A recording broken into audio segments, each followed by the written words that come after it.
साहित्य समाचार प्रस्तुत है। एक साहित्यिक खबर।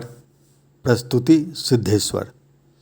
नए सृजन के लिए सृजनात्मक भूमिका काम करती है घरेलू साहित्यिक गोष्ठियाँ। पटना में पिछले दिन युगानुगुंज के तत्वाधान में डॉक्टर निशी सिंह के आवास पर पटना काव्य गोष्ठी का आयोजन किया गया। युगानुगुंज ग्रुप एक साहित्यिक संस्था है जो हिंदी, उर्दू और अंग्रेजी साहित्य को बढ़ावा देती है। नए साहित्यकारों को मंच देना इस संस्था का खास मकसद है। यह संस्था देशव्यापी तो है ही और इसके शुभ कदम प्रवासी भारतीयों को जोड़कर विदेश में भी अच्छा काम कर रही है। अपने परचम तले इस संस्था ने अपने सदस्यों का बाल साहित्य और उनकी रचनाएं विदेशी शिक्षण संस्थानों के पाठ्यक्रम में भी लगाई है। सोशल मीडिया के माध्यम से भी कविता को एक सकारात्मक दिशा देने का पहल कर रहे हैं। पटना काव्य गोष्ठी की अध्यक्षता चर्चित कवित्री डॉक्टर पंकज वासनी ने किया, जो इस संस्था की बिहार प्रमुख भी है।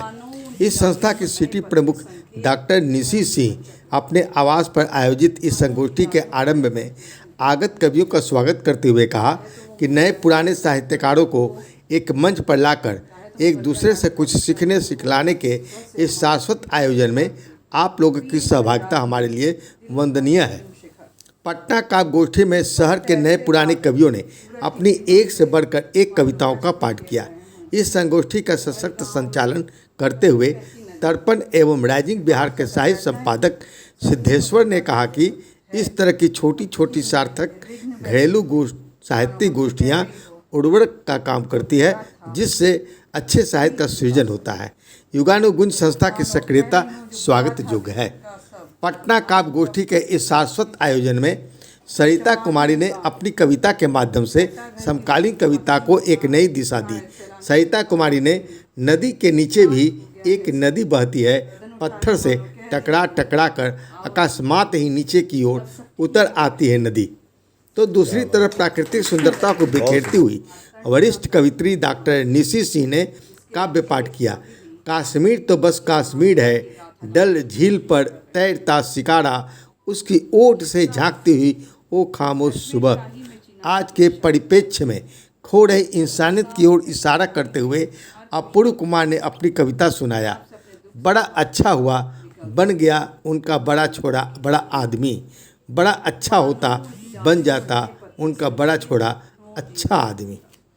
तेरे सवालों का जवाब मैं क्या दूं, अपने जख्म का हिसाब मैं क्या दूं, तूफान बनकर बुझा दिया झोपड़ी का दिया, भींगी हुई आंखों को मैं ख्वाब क्या दूं।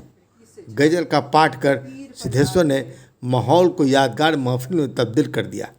वहीं पर इस महफिल में शामिल हुई युवा कवित्री राजप्रिया रानी ने अपने अंदाज में कहा, खनकती हंसी में छुपी मेरी खामोशी का लहर है, सवाल में उलझे लोगों के तानों का कहर है, राज बन जाना कभी मंजूर न था मेरा जीवन, पिघलते सोलों में सुलगते आंसुओं का ही डर है।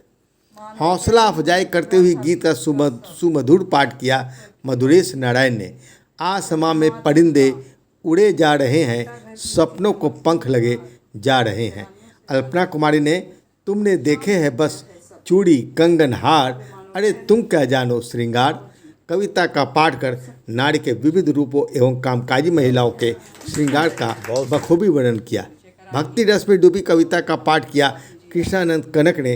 तुम्हारा नाम लेकर राम बने बिगड़े सब का काम, भज लो राम सीताराम।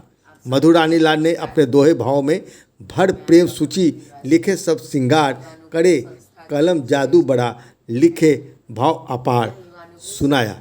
वहीं प्राकृतिक छवि को समेटा स्मिता पराशर ने अपनी कविता में हल्के हल्के ये शाम के बादल, धुंध में लिपटा ये तेरा आंचल, दूर पर्वत के पीछे सूरज छुप रहा। शिल्पी कुमारी का पाठ था मैं अदृश्य होना चाहती हूँ ने, और सृजन को मेरी कलम ने सबको मोहित कर दिया। मधुरानी ने लिखती है ये लेखनी प्यार और मनोहार, तथा लता पराशर ने सामाजिक विसंगतियों पर प्रहार करती हुई अपनी कविताओं का पाठ कर पटना काव्य गोष्ठी को यादगार बना दिया। साहित्य संस्कृति एवं मानवता को समर्पित अंतर्राष्ट्रीय संस्था युगानुगुंज की राज्य प्रमुख डॉक्टर पंकज वासनी की अध्यक्षीय उद्बोधन एवं धन्यवाद ज्ञापन के साथ इस प्रवाह को अविस्मरणीय बनाने वाले शानदार ऑफलाइन कार्यक्रम की समाप्ति की घोषणा हुई। मैं समाचार वाचक सिद्धेश्वर। जो ऐसी महिला